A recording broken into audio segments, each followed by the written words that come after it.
Rich dad poor dad books में Robert T Kiyosaki कहते हैं कि अगर आप अमीर बनना चाहते हैं तो अपने पोर्टफोलियो में हमेशा आप एसेट्स को खरीदते रहें और एसेट्स को बढ़ाते रहें।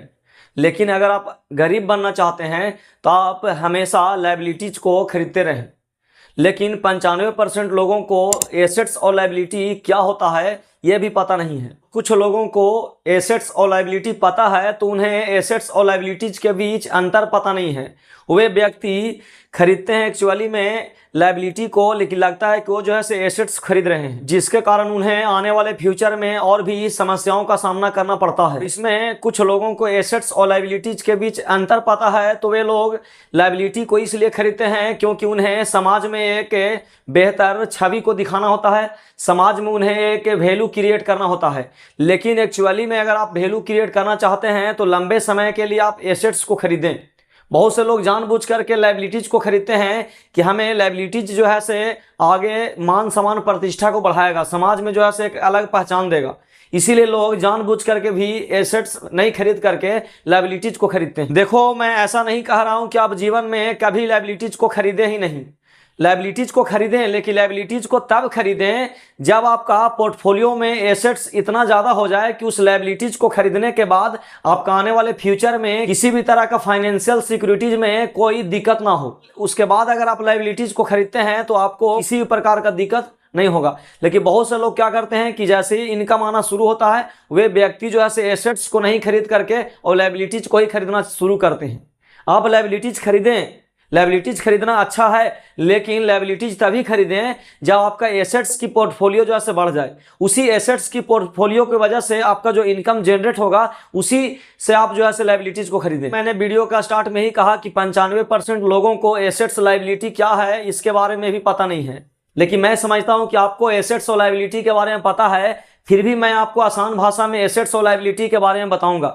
मैं आपको बताऊंगा कि एसेट्स और लायबिलिटी एक्चुअली में होता क्या है, एसेट्स और लायबिलिटी के बीच में अंतर क्या है। और कुछ लोग लायबिलिटीज खरीदते हैं लेकिन उन्हें लगता है कि मैं एसेट्स खरीद रहा हूं। इस वीडियो में इतना दावा तो अवश्य करूंगा कि इस वीडियो को देखने के बाद आपको एसेट्स और लायबिलिटी के ऊपर जो आपका माइंडसेट बना हुआ है उस माइंडसेट जो है से पूरी तरह से आपको चेंज होने वाला है। चलिए शुरू करते हैं। पहले एसेट्स को ही समझ लेते हैं। एसेट्स का हिंदी मतलब होता है संपत्ति, यानी संपत्ति। इसका साधारण भाषा में अगर हम लोग परिभाषित करते हैं तो संपत्ति वह चीज है, यानी एसेट्स वैसे चीजों को कहते हैं जो हम खरीदने के बाद हमें पैसा जो है से जेब में ला करके दे, यानी हमेशा जो है से हमारे पोर्टफोलियो में पैसा को ग्रोथ ला के दे, तो उसको हम लोग एसेट्स कहते हैं।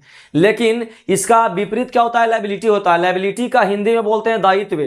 दायित्व एक ऐसी चीज होता है जिसे आप खरीदते हैं तो उसको खरीदने के बाद वैल्यू उसका डिक्रीज होता है या फिर हमारे जेब से वो जो है पैसे को निकालता है। यहाँ पे 5 एग्जाम्पल के माध्यम से एसेट्स और लायबिलिटी के बीच अंतर स्पष्ट करेंगे और समझेंगे कि कैसे लोग लायबिलिटीज को खरीद करके उन्हें लगता है कि मैं एसेट्स को खरीद रहा हूं। जैसा कि मैंने बताया कि एसेट्स वैसे चीजों को कहते हैं जो आपको जेब में हमेशा पैसे को ला करके दे, और जो आपका जेब से पैसा निकालता हो या जैसे ही आप उस चीज को खरीदें तो उसका वैल्यू जो है धीरे धीरे नीचे अगर डाउन होता है तो वैसे चीजों को यहाँ पे लायबिलिटी कहा गया है। देखिए, जो व्यक्ति ये समझते हैं कि हमने एसेट्स को खरीदा है, में उनका घर, कार, महंगा phone, personal loan, credit card आदि शामिल होता है। ये एक्चुअली में कोई भी एसेट्स नहीं है, क्योंकि इसमें से कोई भी ऐसा नहीं है जो आपको खरीदने के बाद आपके जेब में पैसे को ला करके दे।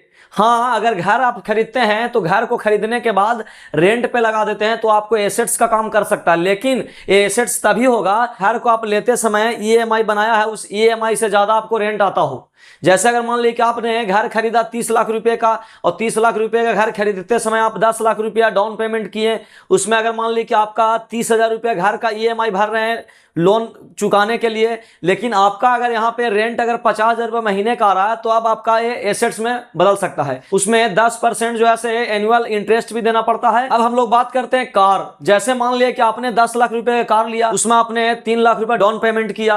अब 7 लाख रुपए पे जो लोन बना वो जो है आपको 8 से 9%, 10% तक जो है आपका इंटरेस्ट होगा। कार का एक डार्क साइड और है कि जैसे आपने कार को शोरूम से निकाला तो आपको 10 से 15% जो है तुरंत उसका वैल्यू जो है डाउन हो गया। यानी कहने का मतलब है कि 10 लाख का कार अगर मान लिया आपने निकाला शोरूम से तो तुरंत एक दिन के अंदर जैसे शोरूम से निकला तुरंत जो है उसका 1.5 लाख रुपया जो है प्राइस आपका डाउन हो गया। तो कार जो है से हमें किसी भी कीमत में एसेट्स नहीं हो सकता है। हाँ, अगर कार को एसेट्स में बदलना होगा तो कार आपको किराए पे देना होगा, लेकिन बहुत से लोग जो है कार को किराए पे देते नहीं है, बल्कि ये जो है आपका लायबिलिटीज होता है। बहुत से लोग कार को भी खरीदते हैं लेकिन समझते हैं कि वो जो है संपत्ति खरीद रहे हैं, लेकिन एक्चुअली में वो संपत्ति नहीं है। संपत्ति उसी को कहा गया है जो आपको पोर्टफोलियो में हमेशा पैसा को बढ़ा के दे। जैसे आप खरीदें उसी दिन से उसका पैसा जो है इंक्रीज होते जा रहा है, लेकिन कार को जैसे खरीदिएगा तो उसका वैल्यू का होगा, डिक्रीज होगा। उसका आगे जो है आपका तीसरा में बहुत से लोग जो है महंगा फोन खरीदते हैं, वो जो है ईएमआई पे खरीदते हैं, लोन पे खरीदते हैं, और उस फोन का जो है सही से इस्तेमाल नहीं कर पाते हैं, जिसके वजह से वो भी जो है आपका क्या लायबिलिटीज है। अगर आप फोन का इस्तेमाल अगर अच्छे से कर रहे हैं, फोन से अगर मान लीजिए कि आप जो है अर्निंग कर रहे हैं, फोन से कोई फायदा कर रहे हैं, तो वो जो है आपके लिए एसेट्स हो सकता है। लेकिन आप जो है ऐसे फोन अगर बिना मतलब का महंगा खरीद लिए, ईएमआई पर खरीद लिए, तो जो है आपका लायबिलिटीज है। चौथा आपका हो गया पर्सनल लोन। पर्सनल लोन आदमी लेकर के भी क्या होता है कि बहुत खुश रहता है कि हमने बहुत बड़े संपत्ति को इकट्ठा किया है, लेकिन एक्चुअली में पर्सनल लोन जो हम लेते हैं तो पर्सनल लोन लेने से पहले हमें टैक्स देना पड़ता है, और लोन पे जो है हमें 10% या 15% जो है हमको उसमें भी इंटरेस्ट देना पड़ता है। तो लोन तो जो है किसी भी कीमत में आपका एसेट्स हो ही नहीं सकता है। हाँ, लोन को भी अगर एसेट्स में बदलना है तो आप लोन को लेकर के उससे बिजनेस कीजिए, लेकिन जैसे ही बिजनेस करिएगा वो बिजनेस में अगर मान लीजिए प्रॉफिटेबल होते हैं तो आपका एसेट्स में बदलेगा।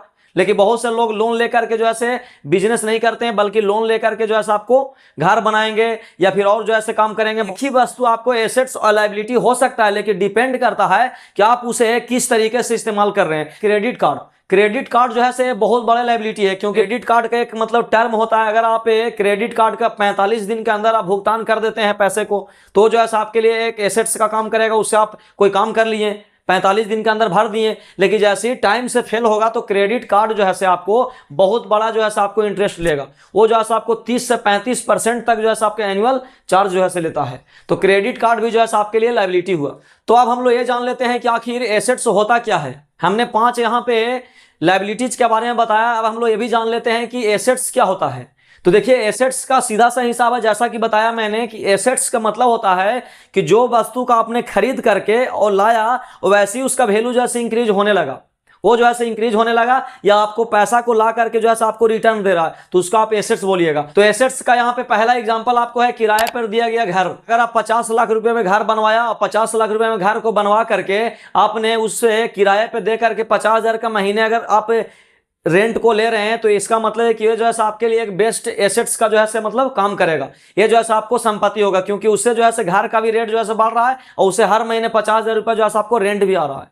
तो ये जो है आपके लिए एक बहुत बेस्ट एसेट्स का काम करेगा। दूसरा आपका एसेट्स का काम करेगा म्यूचुअल फंड में आप एसआईपी करवा लिए, तो ये आपका एसआईपी करवाइएगा तो हर महीने जो आप पैसा को वहां पे देंगे, वो जो है आपको धीरे धीरे पैसा जो है लॉन्ग टर्म में बहुत बड़ा इंक्रीज होगा और वो जो है आपका रियल वेल्थ के रूप में जो है काम करेगा। तो म्यूचुअल फंड में अगर आपने एसआईपी करवा लिया तो ये भी जो है आपके लिए ये जो है एसेट्स का काम करेगा। लेकिन म्यूचुअल फंड या स्टॉक मार्केट में करवाने से पहले जो है आप रिसर्च कीजिए, इसके बारे में सीखिए, लर्निंग लीजिए, उसके बाद ही जो है आप अच्छे से कर पाइएगा। और इसके लिए मैं आपको इस चैनल पे शुरू से लेकर अंत तक जो है मैं फाइनेंस का, म्यूचुअल फंड क्या होता है, स्टॉक मार्केट क्या होता है, ऐसा वीडियो जो है मैं लाने वाला हूं। आप इस वीडियो को जो है लाइक करें और चैनल को सब्सक्राइब करें। तीसरा आपका एसेट्स होगा, आप किसी कंपनी के डायरेक्ट स्टॉक को खरीद लिए, आप अच्छे से रिसर्च करके, आप अच्छे से जो है नॉलेज को लेकर के आप किसी अच्छे कंपनी का स्टॉक को खरीद करके रख लिए, तो जो है आपको लंबे समय के लिए जो है बहुत बड़ा वेल्थ इंक्रीज करके देगा। ये एसेट्स का सबसे स्मार्टली तरीका जो है यही होता है, लेकिन इसमें रिस्क भी होता है। इसलिए मैंने कहा कि आप जो है इन सभी चीजों में इन्वेस्ट करने से पहले आप सीखें और लर्निंग लें, क्योंकि आप सोच के देखिए कि आप 20,000 30,000 रुपये कमाने के लिए आप 12 घंटा 10 घंटा काम करते हैं, तो क्यों नहीं आप जो है 1 घंटा 2 घंटा आप डेली जो है फाइनेंस का नॉलेज लेने के लिए दें। क्योंकि जितना काम करके आप कमाते हैं वो पैसा को अगर आप मान लीजिए निवेश करते हैं, तो जितना आप काम करके कमाइएगा उससे ज्यादा जो है आपका वेल्थ जो है क्रिएट होगा, ये फाइनेंशियल नॉलेज लेने से। तो फाइनेंशियल नॉलेज लेकर के आप अगर पैसे को इन्वेस्ट करते हैं तो भी पैसा जो है आपको मल्टीप्लाई करके आगे जो है आपको बढ़ाने का काम करेगा। चौथा आपका एसेट्स के रूप में हो सकता है, अगर आप फाइनेंस का उतना ज्ञान नहीं लेना चाहते हैं या फाइनेंस आपकी बस की बात नहीं है, तो आप जो है आपके लिए एक एसेट्स का काम करेगा। आप अपने पैसे को किसी बैंक में एफडी करवा दें, किसी बैंक में एफडी करवा दिएगा, बैंक वाले जो है आपको फिक्स रिटर्न जो है आपको देगा, वो भी जो है आपके लिए एसेट्स का काम करेगा। लेकिन एक्चुअली में देखा जाए तो एफडी पे उतना बड़ा रिटर्न नहीं होता है, लेकिन फिर भी आपका पैसा नीचे नहीं जाएगा, पैसा जो है आपको ग्रो करेगा। हालांकि हर साल जो है इन्फ्लेशन का रेट जो है 6 से 7% बढ़ता है। अगर 6 से 7% अगर मान लीजिए कि आपका इन्फ्लेशन बढ़ रहा है, महंगाई बढ़ रहा है, आप अपने पैसे को 9 से 10% ग्रो कर रहे हैं, तो भी आपका 1 से 2% हर साल जो है पैसा आपका ग्रो हो रहा है। पांचवा आपका एसेट्स हो गया ऑनलाइन। मान लीजिए कि कोई आप कोर्स ला दिए, आप जो है बुक्स लिख दिए, आप जो है ब्लॉग बना करके जो है मतलब अपलोड कर दिए, तो ये सब चीज भी जो है आपको एसेट्स का काम करेगा। तो मैं फिर आपसे यही कहूंगा कि आप जो है अमीर बनना चाहते हैं या आप चाहते हैं कि फाइनेंशियल जो है स्ट्रांग हो, तो अपने जीवन में एसेट्स को खरीदते जाएं और एसेट्स को खरीद करके अपने पोर्टफोलियो को बड़ा करें। और जब आपका एसेट्स से एक्स्ट्रा इनकम आने लगे तो आप लायबिलिटीज पर ध्यान दें, क्योंकि लायबिलिटीज खरीदना जरूरी है, क्योंकि लायबिलिटीज आप नहीं खरीदिएगा तो सर्वाइव नहीं कर पाइएगा। और बहुत से लोगों का ये भी कमेंट होता है, मैं इतना रुपए जमा करके ही क्या करूंगा जब अपने लाइफ में एंजॉय ही नहीं करूंगा। तो मैं ये भी बोल रहा हूं कि आप लायबिलिटीज खरीदें, लेकिन एसेट्स को इतना ज्यादा खरीद लें, एसेट्स पे इतना ज्यादा इन्वेस्ट कर दें कि आपका एसेट्स के इनकम से लायबिलिटीज को खरीदें, ताकि आने वाले फ्यूचर में लायबिलिटीज जो लिए हैं उस पर जो है आपका फाइनेंशियल जो है किसी भी तरह का दबाव ना पड़े। जैसे बहुत से लोग क्या करते हैं कि कार लेते हैं और कार ले करके जो है आपका EMI देना पड़ता है। अब मान लीजिए कि आप 10 लाख रुपए कार लिए, उसमें 3 लाख रुपए डाउन पेमेंट किए, 3 लाख रुपए डाउन पेमेंट किए, उसमें 7 लाख रुपया जो है आपका लोन बना। अब मान लीजिए 15 से 20 हजार रुपया आपका जो है किस्ती आया, EMI आया, तो 15 से 20 हजार रुपया EMI आया, आप जो है 20 से 30 हजार रुपया कमा रहे हैं। तो इससे क्या होता है कि आगे चल करके जो है फाइनेंशियल जो है आपको दबाव पड़ता है। तो सबसे पहले आप कमा करके एसेट्स को बढ़ाना चालू करें। एसेट्स को बढ़ाने में आप कुछ नहीं कर सकते हैं तो बैंक में FD कर दें। रियल एस्टेट यानी जमीन में भी खरीद सकते हैं। रियल एस्टेट भी जो है बहुत बड़ा जो है एसेट्स का काम करता है। बाकी अगर आप स्टॉक मार्केट का लर्निंग लेकर आप अगर इन्वेस्ट करते हैं तो ये सभी एसेट्स से जो है स्टॉक मार्केट में निवेश करना ज्यादा है। लेकिन स्टॉक मार्केट में निवेश तभी करें जब आपका नॉलेज हो, क्योंकि बिना नॉलेज का जो है बहुत बड़ा रिस्क भी हो सकता है। इस तरह की वीडियो को बनाने में बहुत सा रिसर्च करना पड़ता है, बहुत सा मेहनत करना पड़ता है। इसलिए इस वीडियो का अगर आप शुरू से लेकर अंत तक देखे हैं तो इस वीडियो को लाइक करें। आपका एक लाइक से जो है हमें और भी अच्छे तरीके से रिसर्च करके फाइनेंशियल अवेयरनेस के लिए वीडियो बनाने के लिए मोटिवेशन मिलता है। मिलते हैं किसी अगले और इंफॉर्मेटिव वीडियो में, तब तक के लिए धन्यवाद।